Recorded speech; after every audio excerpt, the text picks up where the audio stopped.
ওকে, so আজকে আমরা আপনাদেরকে দেখাবো যে কিভাবে আপনাকে এটিএম কার্ড থেকে টাকা তুলতে হবে। ঠিক আছে, আমি এসবিআই এটিএম থেকে দেখাচ্ছি। প্রসেস সব সেম। আপনার যদি এসবিআই এটিএম এ অন্য কোনো কার্ডের থেকে টাকা তুলতে যান, মানে ধরুন এক্সিস ব্যাংক, আইসিআইসিআই ব্যাংক, টাকা আপনি তুলতে পারবেন। ঠিক আছে, অন্য ব্যাংকের এটিএম এ টাকা তুলতে হলে এই একই প্রসেস থাকবে, একটু একটু অদল বদল হতে পারে, তার বেশি কিছু নয়। ঠিক আছে, তো প্রথমে আমি এই কার্ডের যে উপরের মাথায় যে চিপ আছে এই দিকটা আপনাকে ঢোকাতে হবে। আমি ঢোকালাম।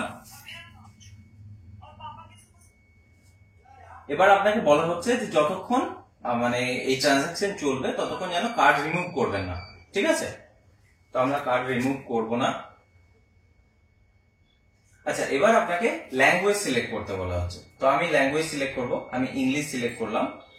এবার বলা হচ্ছে আপনাকে ট্রানজাকশন সিলেক্ট করতে হবে, তো আমরা কি করব, উইথড্র করছি, তো উইথড্র সিলেক্ট করব।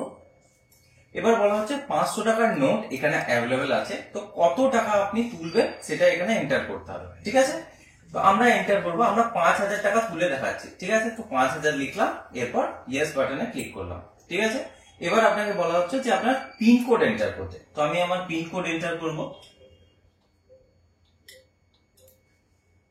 এবার ওয়েট করতে বলা হচ্ছে, ট্রানজাকশনটা প্রসেস হচ্ছে। ঠিক আছে, দেখি।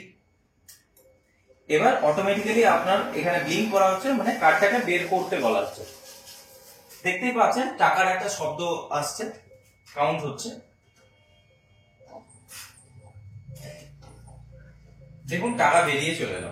ঠিক আছে, টাকা বেরিয়ে এলো, বলা হচ্ছে please collect cash and take your card, মানে কার্ডটাকে নিন এবং ক্যাশ কালেক্ট করুন। এবার বলা হচ্ছে would you like to display your balance, মানে আপনি কি আপনার ব্যালেন্স দেখতে চান? যদি দেখতে চান তো তাহলে ইয়েস বাটনে ক্লিক করুন। আপনাকে দেখিয়ে দেওয়া হলো যে এখানে কত টাকা আছে। ঠিক আছে, ট্রানজাকশন কমপ্লিট।